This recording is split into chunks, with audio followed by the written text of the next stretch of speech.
Queria saudar o presidente Lula, o vice-presidente Alckmin, uma aliança improvável, mas imprescindível ao Brasil. São dois homens públicos de larga experiência, é uma atitude de despojamento, de compromisso democrático, num momento tão fundamental como o valor para a sociedade brasileira, e com duas experiências diferentes de governo que se somam, que se fortalecem e que eu diria que são decisivas para nós superarmos a grave herança que nós teremos pela frente.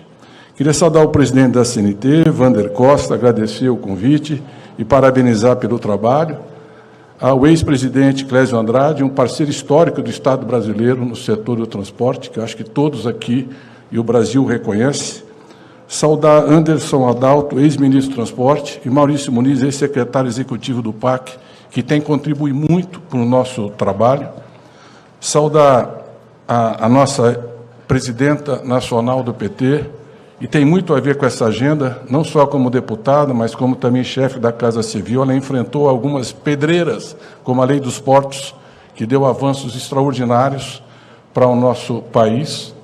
Queria saudar Alexandre Silveira, senador da República, e que hoje está junto nessa aliança tão importante para o Brasil, nosso deputado Paulo Teixeira. Em nome dos dois, saudaria todos os demais deputados, não sem deixar de mencionar Paulo Delgado, ex-deputado comigo em 90. Eu, Paulo Delgado e o Bolsonaro chegamos juntos em 90. Cada um foi para um canto, mas o melhor dessa experiência está nesse plenário aqui. Queria, com isso, saudar todos os demais presidentes de confederações e federações. Eu vou ser muito breve, mas eu achei muito qualificada a exposição, Bruno.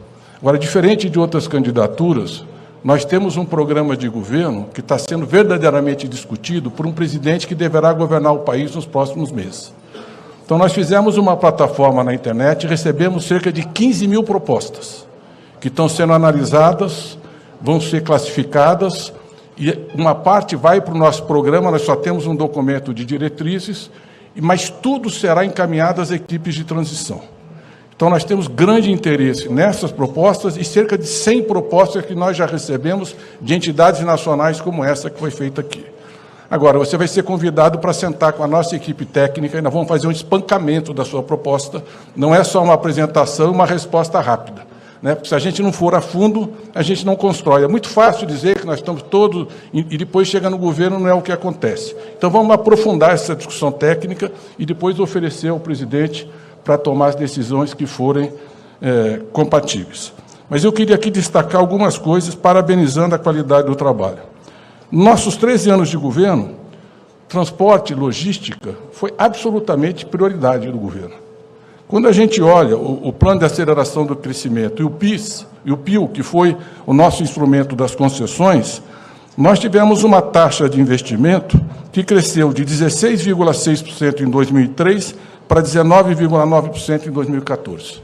E o Estado brasileiro teve um esforço gigantesco para acelerar o crescimento do investimento público. Os recursos dos investimentos do governo federal triplicaram nesse período. Se a gente analisar em relação a valores de 2021, pelo orçamento, nós tínhamos, em 2007, primeiro ano do PAC, 50 bilhões de reais, em 2014, 120 bilhões de reais. O PAC executou, em média, 21 bilhões de reais ao ano de investimento em logística. E destinamos 173 bilhões de reais para a mobilidade.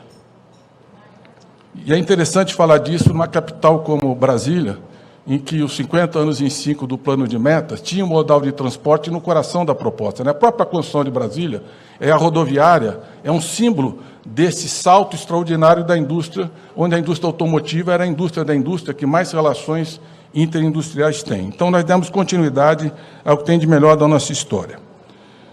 Bom, nós definimos os investimentos em logística, está nas nossas diretrizes, ampliação da infraestrutura logística, transporte social e urbana, como uma das prioridades de investimento público. Sem o que nós não vamos ter competitividade, nós precisamos aumentar a produtividade da economia brasileira e nós precisamos alavancar o investimento privado a partir da logística e da infraestrutura. Sobre o primeiro tema aqui, concessões. O governo Fernando Henrique Cardoso deu uma grande contribuição. fez concessões em 5 rodovias, 856 quilômetros. O governo Lula fez 8 rodovias, 3.304 quilômetros. O governo Dilma, 8 rodovias, 5.362 quilômetros. O governo Temer, 1 rodovia, 473 quilômetros.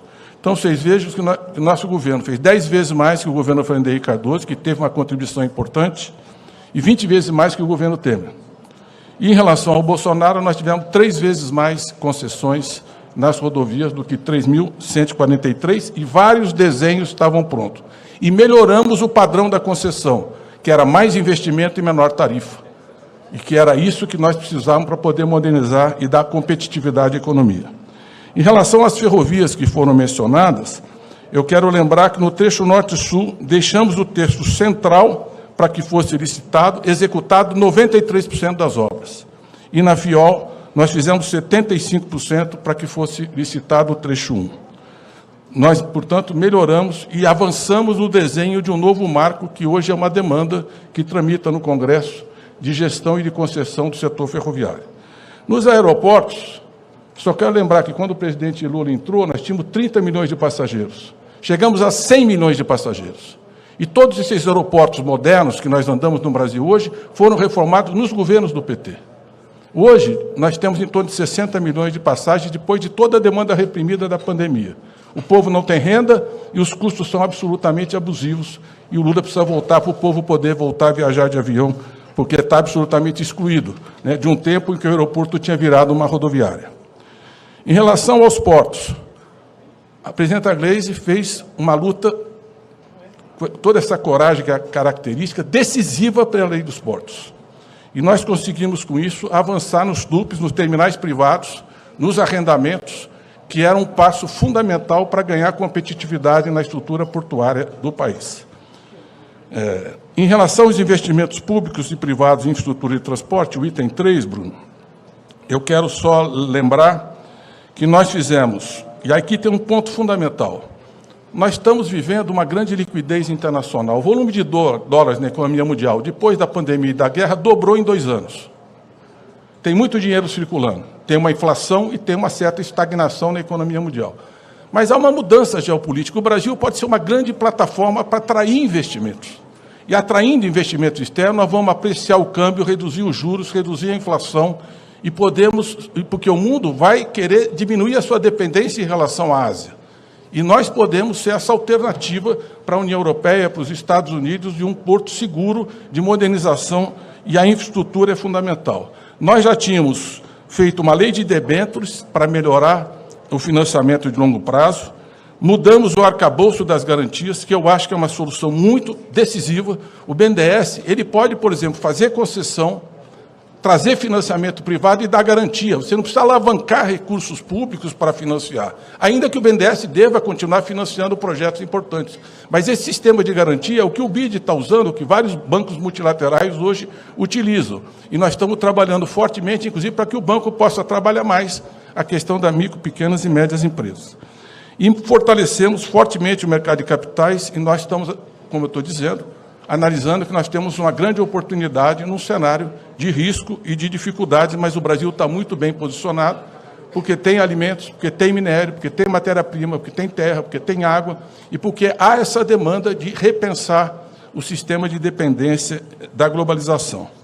Em relação à desoneração da folha de pagamento, nós somos totalmente favoráveis ao objetivo. Por quê? Porque o emprego tem que ser uma prioridade no país que tem 10 milhões de desempregados e metade da força de trabalho fora do mercado formal de trabalho sem direitos. Agora, para que a gente desonere a folha, nós precisamos de uma reforma tributária. Nós precisamos reduzir os impostos indiretos, que são 49% da estrutura de impostos no Brasil. Na OCDE são 32%, nos Estados Unidos 17%. E é essa estrutura que gera regressividade. O país cobra mais imposto de quem tem baixa renda do que quem deveria pagar os impostos devidos. E para reduzir os impostos indiretos, inclusive a folha, nós precisamos de impostos diretos sobre a renda e o patrimônio. Nós vamos ter que encarar essa discussão para aumentar a competitividade da economia, gerar oportunidades de emprego e manter a carga tributária, que ela é necessária nesse momento que nós estamos atravessando. A segurança pública de passageiros e de transportes, principalmente o roubo de carga, essas quadrilhas organizadas. Eu fiz uns trabalhos na Casa Civil, nós tínhamos um volume de roubos de carga que chegava a R$1,5 bilhão por ano, é uma coisa absurda. Então, esse é um tema que nós temos que trabalhar fortemente em parceria com vocês para reorganizar e dar segurança, porque isso reduz o custo e aumenta a eficiência da economia como um todo. Na política nacional de mobilidade urbana para o transporte de passageiros, nós estamos no risco de uma desestruturação do sistema de transporte coletivo urbano. Nós temos um trabalho de milícias, de lavagem de dinheiro, de desorganização do sistema, os municípios não têm capacidade de suportar a demanda, e a opção é reduzir frota, encarecer tarifa e tirar o povo do transporte coletivo. Então, esse é um tema, Bruno, que nós queremos debruçar e analisar de forma muito decisiva, tanto melhorando o financiamento, como repensando o modelo de apoio, mas analisando também um tema que não foi tratado aqui, que é a Petrobras. Porque foi a Petrobras pública que descobriu o pré-sal, a maior descoberta de petróleo do século XXI. E um país que descobriu essas reservas tem que transformar isso num instrumento de competitividade sistêmica, de preços acessíveis. Como é que você dolariza os combustíveis depois de descobrir reservas desse tamanho? Como é que a Petrobras hoje compra 15 plataformas, nenhuma vai ser feita no Brasil? Então, nós precisamos repensar a Petrobras para poder fazer uma oferta de combustíveis, como diz o presidente, abrasileirar os preços e permitir que a indústria, o transporte coletivo, a economia possa crescer. Nós não estamos aqui com os transportadores autônomos, mas eles estão pagando R$2 acima da gasolina, era metade do preço da gasolina, e nós, na época que você era presidente, Clésio, da CNT, era metade. Hoje está acima do preço da gasolina, encarecendo toda a estrutura e gerando essa pressão sobre alimentos, sobre toda a inflação na economia. Sobre o reporte, portos e ferrovias, eu queria, então, concluir dizendo que o reporto foi uma iniciativa do nosso governo, depois nós lutamos para renovar, o governo vetou, o Congresso derrubou o veto, então nós estamos de acordo, porque é um instrumento fundamental para continuar modernizando o país, e aqui também cito a presidenta Gleisi, que trabalhou por isso. Em relação ao meio ambiente, os governos do PT foram os governos que mais contribuíram na história da humanidade para reduzir emissões de carbono. Ao combater o desmatamento da Amazônia, nós trouxemos de 27 mil quilômetros por ano para 4 mil quilômetros. E antecipamos as metas voluntárias que o presidente Lula liderou nas conferências internacionais. Hoje, a crise climática só não vê quem não quer. A Europa está enterrando 1.000 pessoas por uma onda de calor.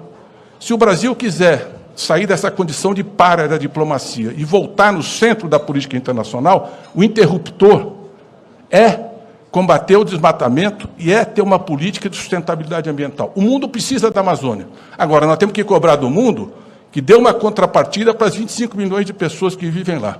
E para acelerar e para poder ligar esse interruptor, a liderança política que tem credibilidade, autoridade, história para fazer isso é o presidente Lula. E se nós mudarmos a inserção na questão ambiental, nós vamos atrair investimentos, nós vamos atrair capital, nós vamos ganhar credibilidade e abrir portas para muitas oportunidades no Brasil. Então, a transição energética, a economia de baixo carbono, dou exemplo da agricultura. Vamos pegar o estado do Mato Grosso. Você tem 11 milhões de hectares de agricultura e tem 23 milhões de hectares de pasto degradado. Desses 23, 11 milhões são agricultáveis.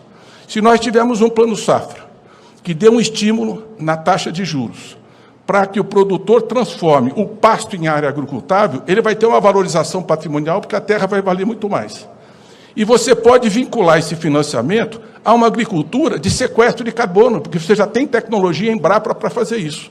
Com isso, não só o combate à Amazônia, mas também na agricultura, na transição energética, o hidrogênio verde. O Brasil é o país que tem mais potencial para liderar essa revolução energética, como já está muito forte na eólica e no solar, que foram iniciadas no governo Lula. Eu já falei demais. Em relação ao Sistema S, eu não vou nem falar nada, presidente, porque quem estudou no Senai, defendeu esse sistema e sabe a importância para valorizar a classe trabalhadora, foi quem viveu e chegou onde chegou, porque teve no Sistema S, é o presidente Lula. Então, muito obrigado. Eu passo a palavra e nós vamos sentar depois para discutir.